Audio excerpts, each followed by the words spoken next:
Now, let me just comment first of all on the fact that I can't get the networks to break in on all kinds of other discussions.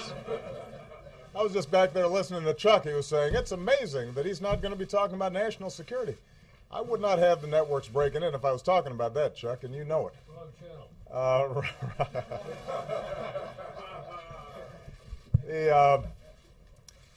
As many of you have been briefed, we provided additional information today about the site of my birth. Now, this issue has been going on for two and a half years now. I think it started during the campaign. And I have to say that over the last 2.5 years, I have watched with bemusement. I've been puzzled at the degree to which this thing just kept on going. We've had every official in Hawaii, Democrat and Republican, every news outlet that has investigated this, confirm that, yes, in fact, I was born in Hawaii, August 4th, 1961, in Kapiolani Hospital. We've posted the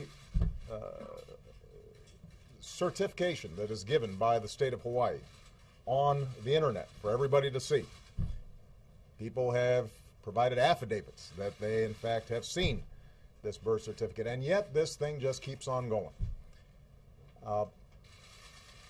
Now, normally, I would not comment on something like this because obviously there's a lot of stuff swirling in the press at any given day, and I've got other things to do. But 2 weeks ago, when the Republican House had put forward a budget that will have huge consequences potentially to the country, and when I gave a speech about my budget and how I felt that we needed to invest in education and infrastructure and making sure that we had a strong safety net for our seniors, even as we were closing the deficit, during that entire week, the dominant news story wasn't about these huge monumental choices that we're going to have to make as a nation. It was about my birth certificate. And that was true on most of the news outlets that were represented here. And so I just want to make a larger point here. We've got some enormous challenges out there. There are a lot of folks out there who are still looking for work. Everybody is still suffering under high gas prices. We're going to have to make a series of very difficult decisions about how we invest in our future, but also get a hold of our deficit and our debt. How do we do that in a balanced way? And this is going to generate huge and serious debates, important debates. And there are going to be some fierce disagreements, and that's good. That's how democracy is supposed to work.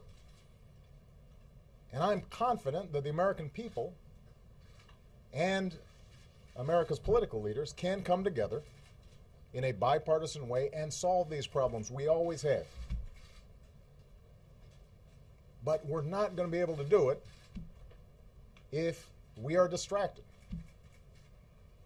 We're not going to be able to do it if we spend time vilifying each other. We're not going to be able to do it if we just make stuff up and pretend that facts are not facts. We're not going to be able to solve our problems if we get distracted by sideshows and carnival barkers. We live in a serious time right now, and we have the potential to deal with the issues that we confront in a way that will make our kids and our grandkids and our great-grandkids proud. And I have every confidence that America in the 21st century is going to be able to come out on top just like we always have. But we're going to have to get serious to do it.